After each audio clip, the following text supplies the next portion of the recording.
지난 한 주간도 하나님께서 우리 기쁨의 동산에 너무너무 잘해 주셨습니다.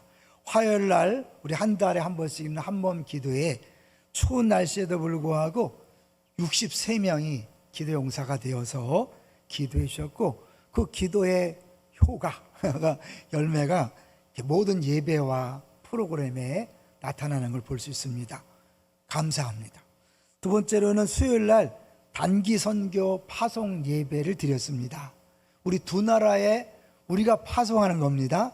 그들만의 행사가 아니라 그들은 가고 우리는 보내는 겁니다. 그럼 우리 계속 기도해 주셔야 되고 후원해 주셔야 합니다. 많이 기도해 주시고 오늘 바자회 때도 많이 후원해 주시면 감사하겠습니다. 세 번째로는 금요일부터 토요일까지 리더 수양에 있었는데 우리 총 12명이 졸업했는데 우리 50명이 넘는 분들이 섬겨주셨어요. 그러니까 이 양육은 누리미도 중요하지만 섬기미들을 위한 그런 훈련도 되고요. 이번에 간증을 들어보니까 이 소수에게 집중할 필요가 있었구나. 그래서 우리 한 사람 한 사람이 아주 특별한 인물들이었어요. 그래서 더 기대가 되고 우리 교회를 향하신 뜻이 기대가 됐습니다. 수고하신 분들에게 감사를 드립니다. 자, 이제 오늘 제목을 같이 볼까요? 오늘 제목은 예수님의 사역, 절대적 순종이죠. 지난주 제목 기억하시나요? 예수님의 탄생, 그 안에 순종, 시리즈라는 거죠. 예수님 탄생할 때 누구의 순종이 필요했습니까? 요셉과 마리아의 순종이 필요했죠. 이제 그 예수님이 이 땅에서 사역할 때 우리 모두의 순종을 필요로 한다.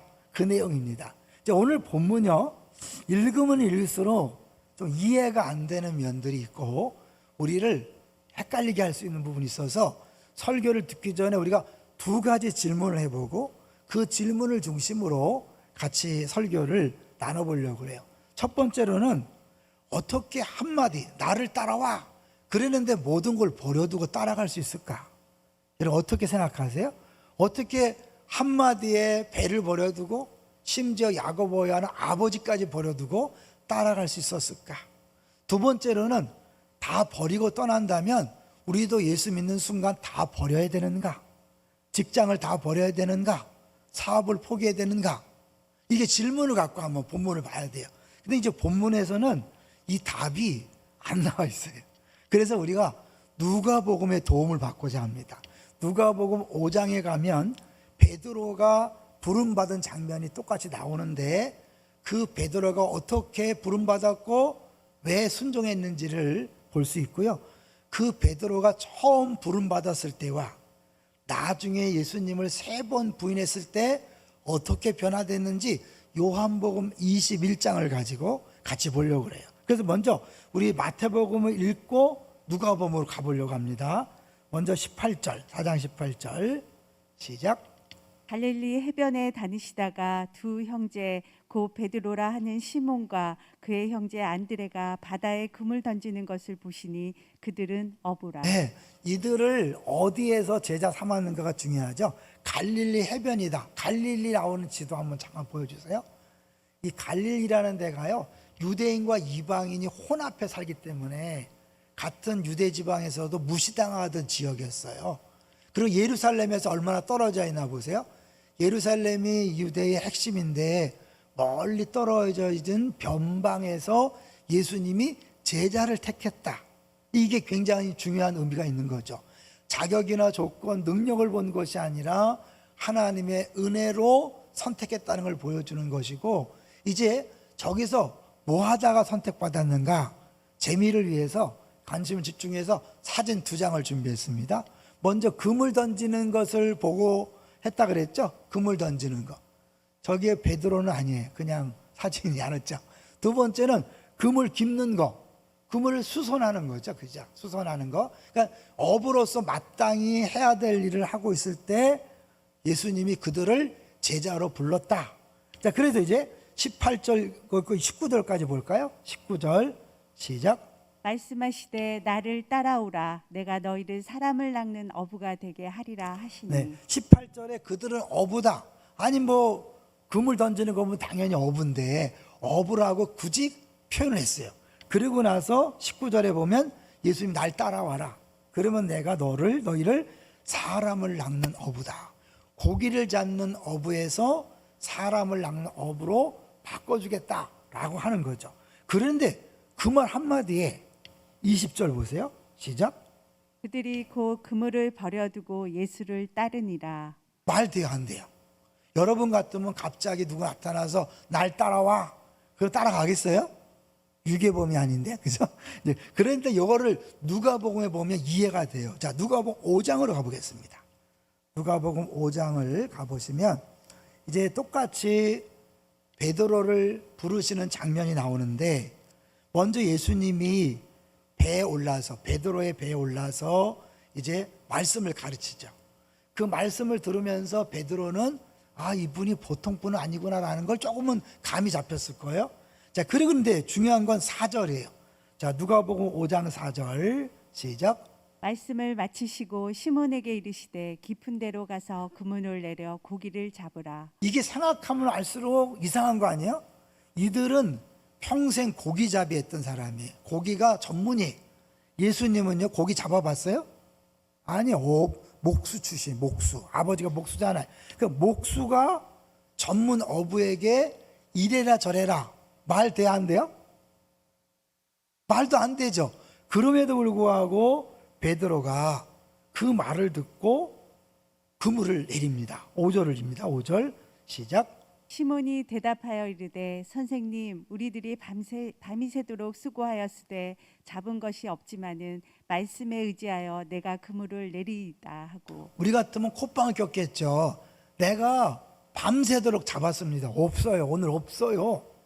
그런데 비전문가인 예수님이 오른 깊은 데 가서 해라. 더구나 깊은 데로 가라는 거예요.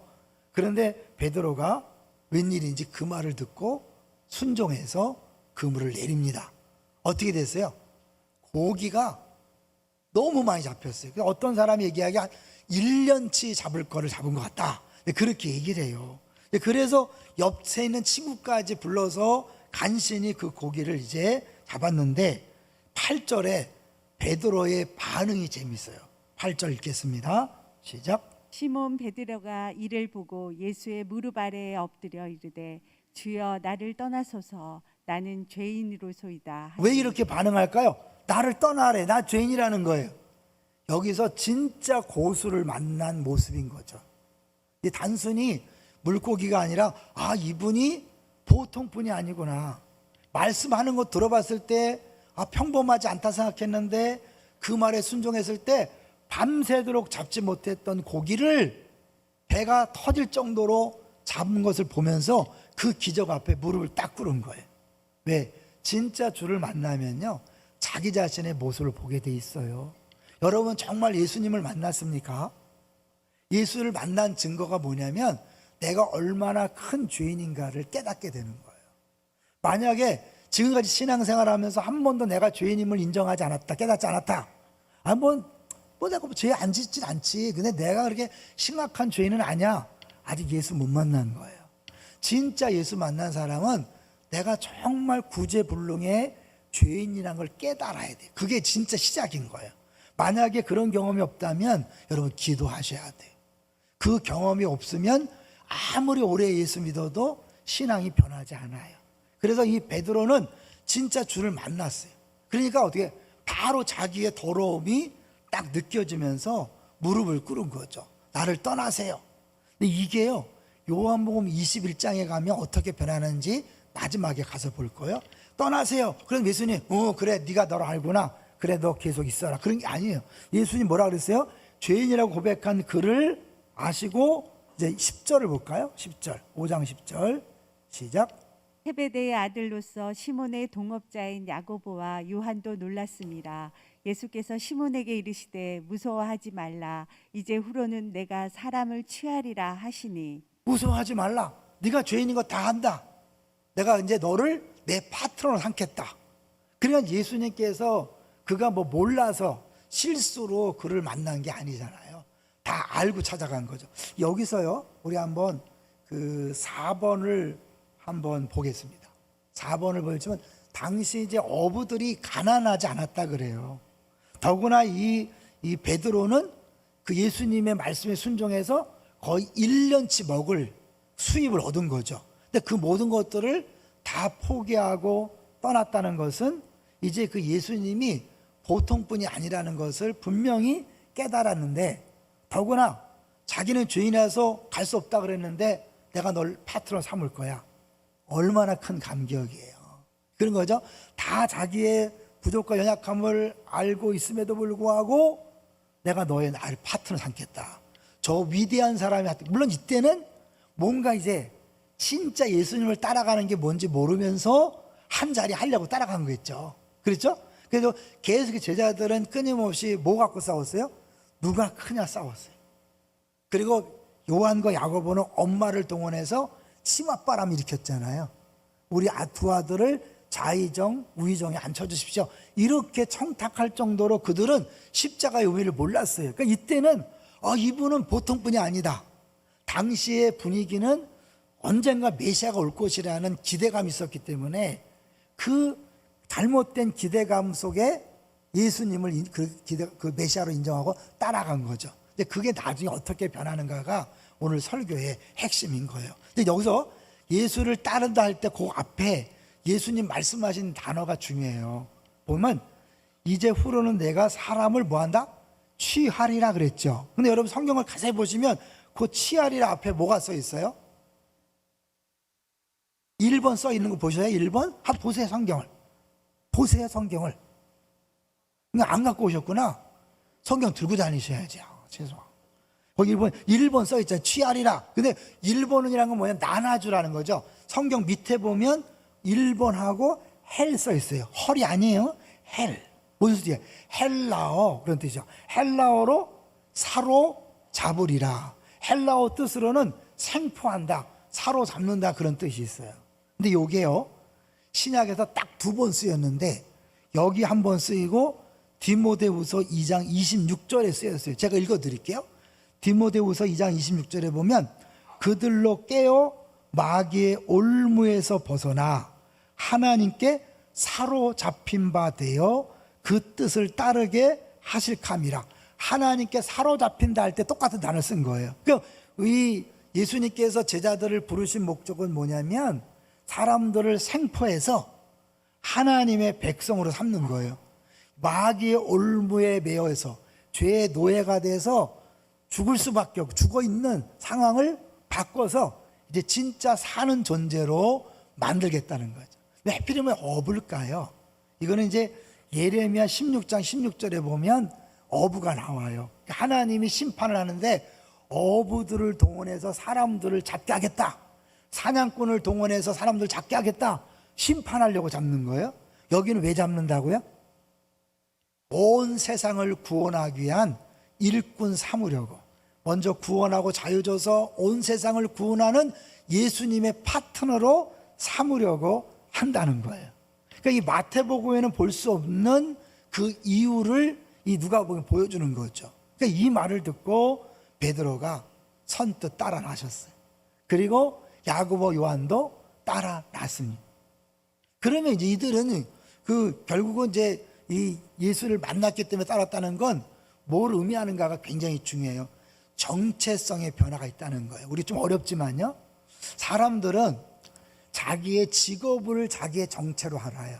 그래서 내가 사장이면 사장이라고 생각해요.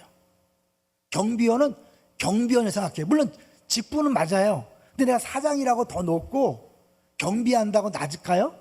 아니, 그건 우리들의 정체성이 아니. 그건 내 할 일에 불과한 거예요. 근데 사람들은 자기도 모르게 내 일이 내 정체성이야. 그 내가 사장이면 사장이고 과장이면 과장이고 부장이면 부장이 내 정체성이야. 그걸 가지고 자기를 인정하기 때문에 다른 사람과 비교하는 거예요. 다른 사람이 더 좋은 직업이면 어때요? 음매 기주고 하는 것이고, 다른 사람이 나보다 못하다고 생각하면 음매 기사라서 우월감과 열등감 사이에서 왔다 갔다 하는 거예요. 행복할까요? 불행할까요? 불행해요. 왜냐하면 자기가 하는 일에 만족할 수 있는 사람이 별로 없고요, 비교하기 시작하면 자기보다 뛰어난 사람이 너무나 많기 때문에 우리는 말년에 가면 다 좌절하고 절망하는 거예요. 은퇴하는 순간 망하는 거예요. 왜? 내 직업이 내 정체성이었다가 은퇴를 하는 순간 그 직업이 사라지잖아요. 나는 이제 끝났다, 이렇게 되는 거예요. 근데 그 정체성이 직업이 아닌 사람은 은퇴를 하나 안 하나 아무 상관이 없어요. 왜? 내 자신이 나의 정체성이니까. 이건 베드로는 사실은 고기를 잡는 어부가 자기 정체성이었어요. 예수님께서 사람을 낚는 어부로 삼겠다는 건 뭐냐면 이제 예수님이 주신 정체성으로 살아가는 거예요. 뭘까요? 이는 내 사랑하는 아들이요 내 기뻐하는 자라는 하나님의 선언이 내 정체성이에요.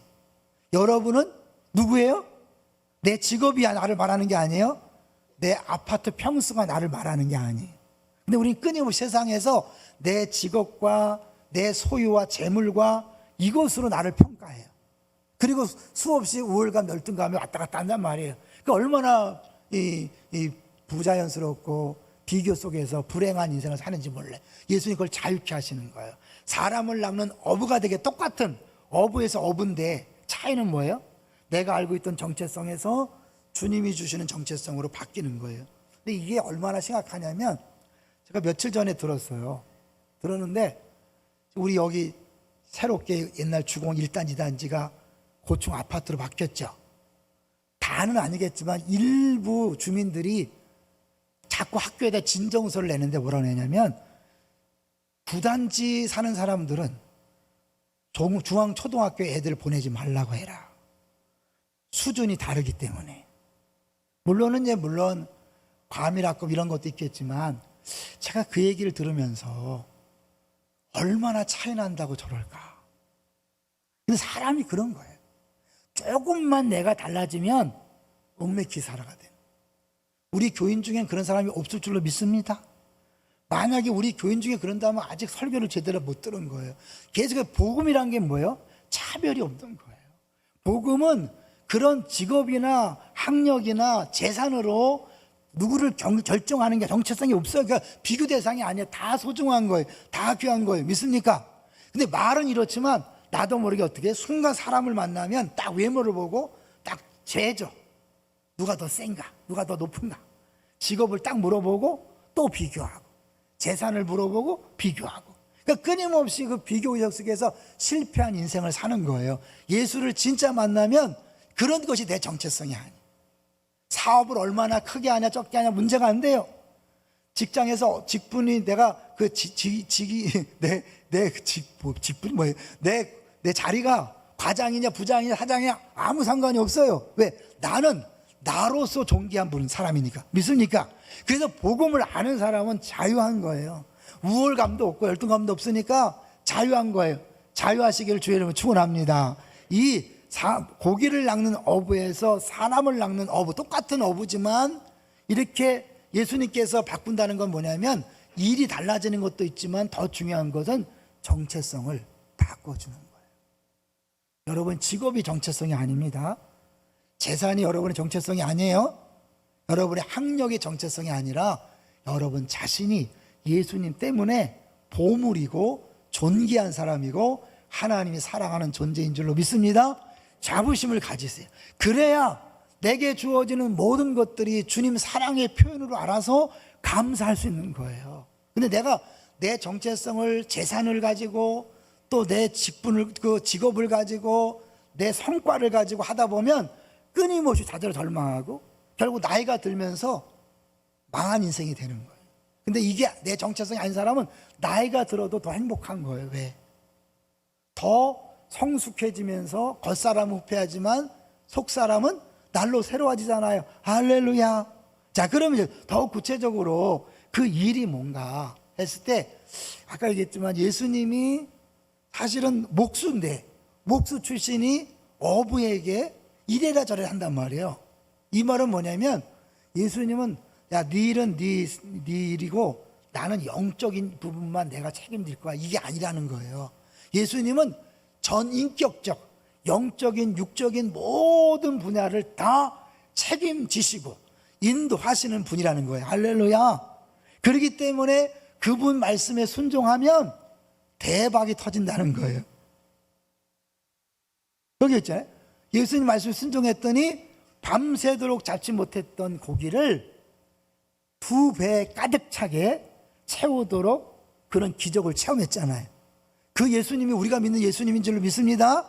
여러분의 직장생활, 사업할 때, 자녀를 키울 때 내가 하면 내 능력과 실력이 나타나기 때문에 실패할 수밖에 없어요. 근데 그분의 말씀에 순종하면 어떤 분야, 어떤 일이든지 간에 놀라운 하나님의 역사를 경험할 수 있습니다. 자, 여기서 이제 더 재미난 거는 요한복음으로 갈게요. 이 누가복음에서 베드로가 체험했던 기적을 베드로가 한 번 더 체험해요. 요한복음 21장 가보겠습니다. 그런데 똑같은 상황인데, 똑같은 일인데 베드로의 반응이 달라졌어요. 이게 핵심이에요. 어떻게 달라졌는가 볼게요. 이때는 베드로가 뭐한 때냐면 예수님을 3번 부인하고 낙심하고 실망해서 다 고기 잡으러 떠난 거예요. 근데 거기에 부활하신 예수님이 나타나셔서 말씀해요. 야, 니네 고기 없냐? 근데 이때도 밤새도록 고기를 못 잡았어요. 이번에 뭐라고 말씀하시나 볼게요. 요한복음 21장 5절을 같이 볼게요. 5절. 요한복음 21장 5절 시작. 예수께서 이르시되 얘들아 너희에게 고기가 있느냐 대답하되 없나이다. 네, 왜요? 밤새도록 잡았지만 못 잡았어요. 자, 6절을 볼게요. 시작. 이르시되 그물을 배 오른편에 던지라 그리하면 잡으리라 하시니 이에 던졌더니 고기가 많아 그물을 들 수 없더라. 네, 똑같죠? 똑같은 현상이 벌어졌어요. 여기도 보면 그 3절에 그날 밤에 아무것도 잡지 못했다. 여러분, 이게 어떻게 가능할까요? 사실 요나가 불순종하고 도망갔다가 바다에 던졌을 때 누가 나타났어요? 큰 물고기 나타났죠. 우연일까요? 하나님의 계획일까요? 하나님의 계획이죠. 하나님이 모든 생물도 다 다스리거든요. 아마 누가복음 5장에서도 하나님은 베드로를 부르기 위해서 베드로가 금을 던질 때마다 야, 우측으로 좌측으로 막 이렇게 했을 거예요. 그렇죠? 물고기를 몰고 다니셨을 거예요. 그 밤새 못 잡다가 야, 깊은 데 가. 왜? 거기 다 모아놨거든요. 개들이 모아놓 거기 모여있겠어요. 주님이 하신 일이죠. 여기도 왜요? 밤새도록 베드로가 평생 잔뼈가 굵은 어부가 고기 못 잡겠어요? 근데 하나님이 다 어떻게 다 피해 다니게 한 거죠. 여러분이 아무리 애써도 주님이 돈 안 주면 못 봅니다. 동의하십니까? 내 노력이 아니에요.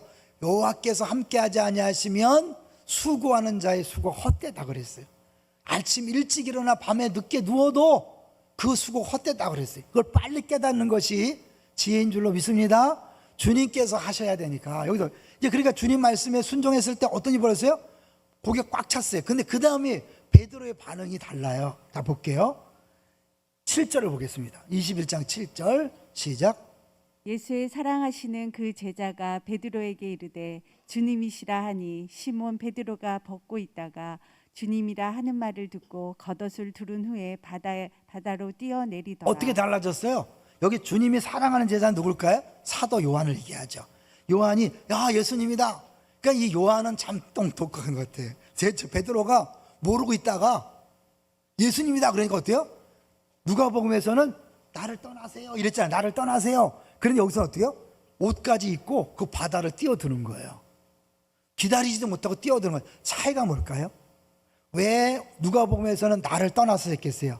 자기를 보는 거예요. 자기의 죄인됨을 보니까 난 감히 주 앞에 갈 수 없습니다. 그런데 세월이 3년 반 동안 지나고 3번 부인함에도 불구하고 주님이 찾아오신 걸 보면서 뭐예요? 이제는 자기에 집중하는 것이 아니라 누구에게? 예수님에게 집중하는 거예요. 예수님이 어떤 분인가를 안 거죠. 모든 죄를 용서하고 언제나 용납하고 품으시는 예수님을 아는 거예요. 이게 뭘 얘기하냐면 그동안은 종교적으로 율법적으로 살던 사람이 복음적으로 바뀐 걸 얘기하는 거예요. 자, 종교적 율법적 뭐라 그랬죠? 많이 들었죠? 내가 열심히 노력해서 신을 감동시키는 것이다. 교회에서도 지성이면 감천이다. 교회 틀린 말이에요. 그거요. 신앙생활은 그렇게 하는 게 아니에요. 내가 열심히 노력해서 하나님 마음을 감동시키는 건 저 바깥에 종교에서 이야기하는 거고, 기독교는 뭐야? 내가 아무것도 안 했는데 죄인인데 예수님이 내가 할 대신 내 대신 죽으시고 내가 해야 될 일을 대신하심으로 그 예수님이 축복의 주인공이 되었고, 그 예수님 믿으면 내가 그 신구약 성경 모든 복을 다 받게 되었다는 게 복음이에요. 그러니까 나에게 집중하는 게 아니라 예수님께 집중하는 게 복음이에요. 할렐루야. 그래서 엄밀히 말하면 우리 새해 들어서 뭐라고 인사해요? 새해 복 많이 받으세요라고 인사하지만 진짜는 기독교에서는 그렇게 하는 게 아니에요. 뭐예요? 새해 복 많이 누리세요. 이미 예수님 때문에 우리는 새해 복 많이, 평생 복 많이 받았습니다. 할렐루야. 이제 그 복을 내가 누리는 일만 남은 거예요. 그 누리기 위해서 해야 될 일이 뭐냐면 철저하게 예수님에게 순종하는 거예요. 내가 열심히 노력해서 뭔가를 해내서 업적을 내고 공로를 세워서 복을 따내는 게 아니라 이미 예수님 때문에 다 주어진 복을 누리기 위해서 예수님 어떻게 해요? 우리에게 순종하기를 원하시는 거예요. 근데 그 말씀하시는 게 이해가 안 되는 거예요. 왜? 평생 어부로 살던 베드로가 못 잡은 고기를 어떻게 목수가 이래라 저래 할 수 있습니까? 말도 안 되죠. 근데 그렇게 순종했을 때 배가 터지도록 물고기를 잡았어요. 한 번도 아니고 두 번이나. 근데 반응의 차이는 뭐예요? 처음에는 예수님을 잘 모르니까 이 사람이 대단한 사람이구나, 신 같은 사람이구나 하고 자기의 죄를 인정했지만 거기서 떠나라고 했지만 3년이 지난 다음에 어떻게 해요? 믿음이 변해서 성숙해져서 예수님을 이제 자기가 3번 부인한 정말 누가 뭐래도 나쁜 놈이지만 예수님이 받아줄 걸 생각하고 달려가는 거예요. 이게 진짜 우리의 신앙생활인 거예요. 사실 예수님이 우리를 제자로 부르신 것은요, 우리 일 시키려고 하는 게 아니에요. 먼저 우리들이 이 예수님을 만나서 내 정체성이 변화되고 예수님이 누군가를 알아가는 것이 주된 핵심인 거예요. 자, 여기서요, 제자들을 어떻게 불렀는가 볼게요. 5번을 보여주시면 12제자가 어떻게 부름받았고 어떻게 죽었는가를 한번 볼게요. 5명이 어부라고, 그리고 거의 오른쪽에 이렇게 보시면 다 순교죠. 하도 요한만 유배당하고 나머지 다 죽었어요. 물론 이제 가룟 유다는 배반했죠. 근데 다 순교할 정도로 어떻게 바뀌었을까? 진짜 예수님이 누군지 알기 때문에, 만났기 때문에, 그 예수님이 나를 위해 죽었다면 나도 그분을 위해 기꺼이 죽을 수 있다. 내가 왜 섬기지 못하고 희생하지 못하고 손해보지 못하고 왜 내가 맨날 용서해야 됩니까? 왜 나만 손해봐야 됩니까? 이렇게 말하시는 분들 있죠. 아직 예수님이 자기를 위해 죽은 것이 얼마나 놀라운 것인지를 알지 못하기 때문에 아깝게 느껴지는 거예요. 그런데 정말 그 예수님이 나를 위해 죽은 구세주라는 걸 알면 버릴 수 있는 거예요. 사실 베드로나 요한은 그걸 잘 몰랐을 때도 버렸어요. 그죠? 그런데 이제는 뭐예요? 진짜 버릴 수 있으니까 순교까지 가는 거예요. 여기서요, 우리 6번을 한번 볼 텐데요. 6번을 보시면 그 당시에 랍비들이 제자를 택하는 방식과 예수님이 제자를 택하는 방식이 완전히 달랐어요. 랍비들은 가만히 앉아있고 사람들이 와서 때론 돈도 들고 오고 선물도 들고 와서 제발 좀 나를 제자 삼아 주세요. 그런 거 많이 봤잖아요. 그게 일반 사회잖아요. 근데 예수님은 자기가 가서 골랐어. 근데 고르면 어떻게 해요? 이왕이면 실력이 있고 유능한 사람을 골라야 되는데 그 유대인과 이방이 섞여 사는 무시당하는 갈릴리 출신, 그것도 돈 많이 배운 사람들도 아니고 어부들, 뭐 이런 사람들을 불렀다는 자체가 뭐예요? 부르심이 자격 조건이 아니라 은혜다, 처음부터. 그러니까 우리가 여러분, 나는요 실력이 없어서요, 돈이 없어서요, 나는 배운 게 없어서, 이런 소리 할 게 없어요. 하나님 그걸 다 하시고 우리를 부르셔서 누가 하시는 거예요? 주님이 하시는 거예요. 주님이 하시는데 우리는 어떻게 그냥 순종만 하면 주님이 알아서 하시는 거예요. 여기서요, 버려둔다는 거 한번 잠깐 볼게요. 이 버려둔다는 단어가 재밌는데, 이 버려둔다는 단어를 다른 데서는 어떻게 번역했나를 쭉 찾아보면 의외로 많은 부분에서 용서에 대해서, 죄 사함으로 번역이 됐어요. 참 놀랍죠? 그러면 결국 이게 한번 연결해 보면 배와 아버지를 버려둔 것과 용서와는 어떤 연관이 있을까? 이 죄의 뿌리는 뭐냐면 나야. 나 중심의 삶이 죄의 뿌리예요. 이걸 버린다는 것, 내 모든 것들을 포기한다는 건 자기를 부인하고 자기 십자가를 지는 걸 얘기하는 거죠. 그런 사람만이 예수님을 따라갈 수 있잖아요. 내 생각이 있고 내 판단이 있는 사람은 절대 못 따라가요. 왜? 날 따라와 안 돼. 이거 아닌 것 같은데요? 잠깐만요. 혼자 가세요? 오른쪽 가라. 아닌 것 같은데요? 난 왼쪽이 맞는 것 같아. 이런 사람이 신앙생활 안 되는 거예요. 내가 없어야 돼요. 내 생각이 없어야 돼요. 내 판단이 없어야 돼요. 그래야 따라갈 수 있어요. 근데 그 따라갈 때 때때로 이해가 안 되고 해석이 안 되는 부분들이 있을 수 있죠. 근데 분명한 것은 그분은 나에게 가장 좋은 걸 주신다. 예를 들면 누가복음 5장에서 이 베드로와 제자들을 부른 다음에 세 가지 기적 사건이 나타나요. 이거는 예수님의 평생 사역을 알리는 의미인데 중풍병자를 고치시는 이 장면이 재밌어요. 사람들이 많이 모여 있으니까 문으로 못 들어가고 지붕 위로 올라가서 남의 집 지붕을 뚫고 중풍병자를 그 친구들이 내렸어요. 왜 그랬죠? 자기 친구 중풍병 낫게 해달라고. 그들의 소원은 중풍병 낫는 거예요. 근데 예수님께서 갑자기 중풍병을 고친 게 아니라 내 죄 사함을 받았다. 그러니 이들이 쉽게 해서 뭐예요? 열받은 거예요. 두 종류의 사람이 열을 받았어요.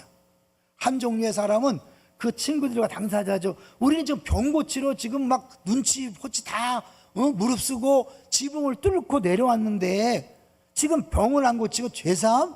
그거 필요 없습니다. 이럴 수 있잖아요. 또 하나 바리새인과 서기관들이 뭐라 그랬어요? 야, 네가 뭔데 죄사함을 한다는 말이야? 왜? 죄사함은 누구만 할 수 있어요? 하나님만이 할 수 있다. 이 말은 뭐냐면 우리가 짓는 모든 죄는 누구에게 죄를 짓는 거예요? 하나님에게 죄를 짓는 거예요. 옆 사람한테 욕한다. 누구한테 죄를 짓는 거예요? 하나님이 형상인 사람을 욕하는 거니까 하나님을 모독하는 거예요. 옆 사람의 눈물을 뺐다. 사기쳤다. 누구한테 하는 거예요? 하나님의 백성, 하나님의 자녀, 하나님의 형상을 괴롭혔기 때문에 누구를 괴롭힌 거예요? 하나님을 괴롭힌 거예요. 사울에게 네가 나를 왜 핍박하느냐? 내가 언제요? 예수 믿는 사람을 핍박하는 게 나를 핍박하는 거다 그랬잖아요. 그러니까 모든 죄는 하나님에게 짓는 거고 그렇기 때문에 모든 죄는 하나님만 용서할 수 있어요. 이해되시죠? 근데 인간이 나사렛 촌뜨기가 나타나서 내 죄 사함 받았다. 그러니까 이게 난리가 난 거예요. 예수님 그때 그 소동을 보면서 이야기하죠. 야, 뭐가 더 쉽냐?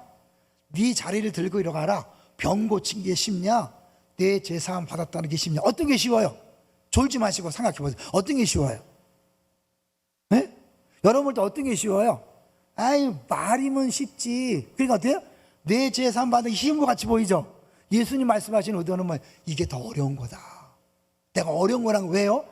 내 죄 사함 받았다고 선포하기 위해서는 그 죄 사함을 하기 위해서 본인이 십자가에서 죽는 고통을 당해야 되는 거예요. 그냥 말로 하는 게 아니에요.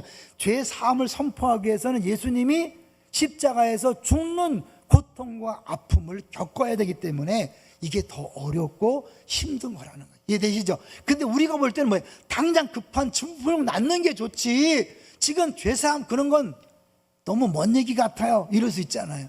우리가 기도하면서 신앙생활하면서 끊임없이 하나님 저 이거 원합니다. 우리 집 돈 주세요. 내 병 고쳐주세요. 우리 자녀 어느 대학교 가게 해주세요. 그런데 그렇게 안 이루어졌을 때 시험 들고 상처받잖아요.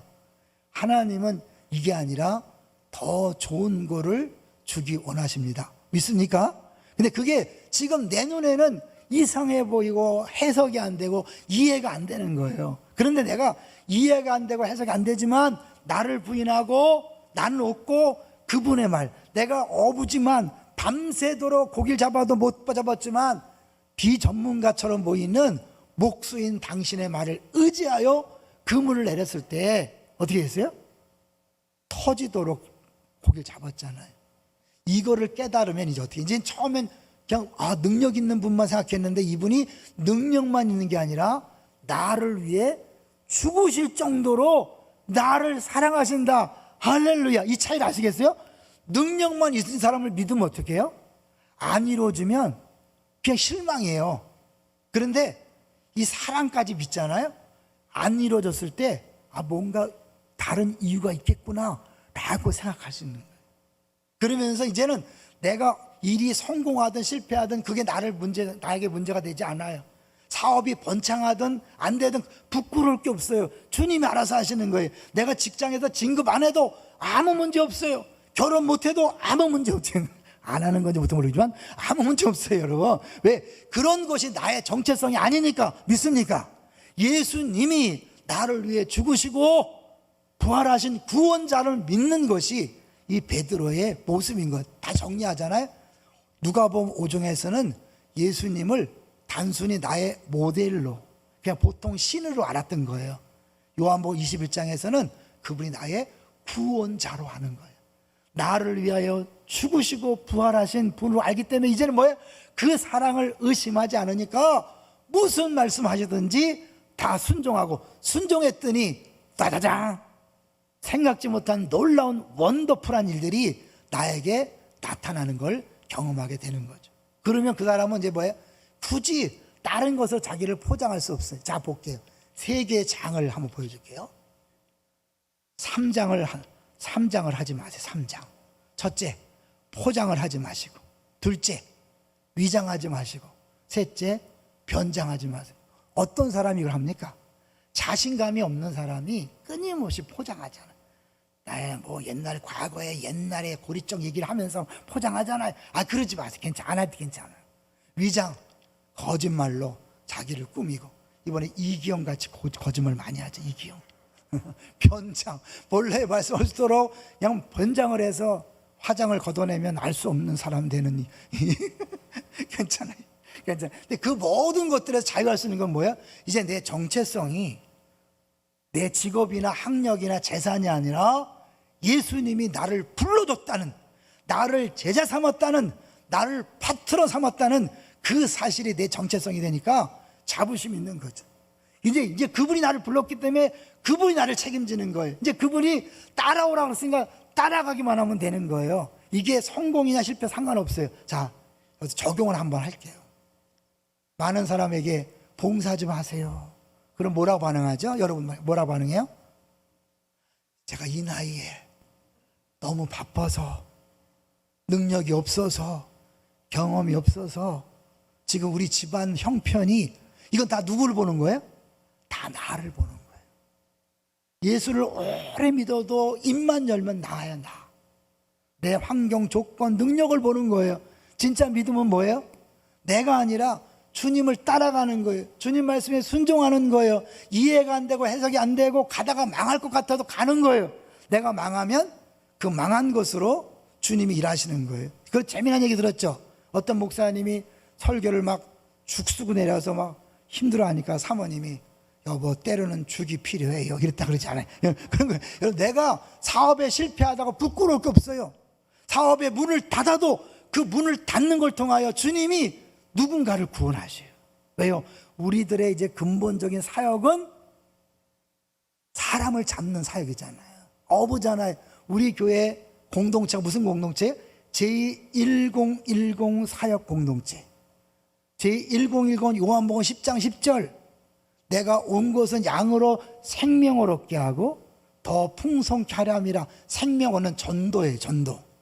풍성케는 우리 양육했잖아요. 양육해보면 상처가 치유되면서 내게 주어진 풍성함을 누려요. 예수님이 그 일을 위해 오셨어요. 그러면 우리를 불렀을 때 뭘 하라는 거예요? 전도와 양육을 하라는 건데, 내 직장을 떠나라는 게 아니에요. 내 모든 걸 버려 해서 직장을 포기하라는 게 아니에요. 사업을 포기하는 게 아니라 똑같이 직장 생활하고 똑같이 사업하고 하되, 이제는 직장에서 진급하든 안 하든 사업이 흥하든 망하든 아이들이 어떤 학교 가든 말든 아무 상관없어요. 진짜 중요한 것은 그 일을 통하여 주님께서 나의 때로는 실패와 아픔과 암을 통하여 누군가를 구원하고 누군가를 회복시키고 치유한다면 그것이 나를 부르신 목적인 거예요. 믿습니까? 이러므로 자유한 거예요. 나이 때문에, 사업 실패 때문에, 직장에서, 학교에서 실패한 것처럼 보이기 때문에 낙심하지 말고 부끄러워하지 마세요. 그게 주님이 주신 것이라면 우리가 알지 못하는 놀라운 비밀인 것이고, 누군가가 그 실패를 보고 그 아픔을 보고 암을 보고 구원받을 수 있고 회복되고 치유되어서 풍성한 삶을 살 수 있는 겁니다. 우리가 이렇게 부름받았다는 사실을 알 때 이제 우리는 어떤 상황, 어떤 조건에서도 자유할 수 있습니다. 기뻐할 수 있습니다. 감사할 수 있습니다. 할렐루야.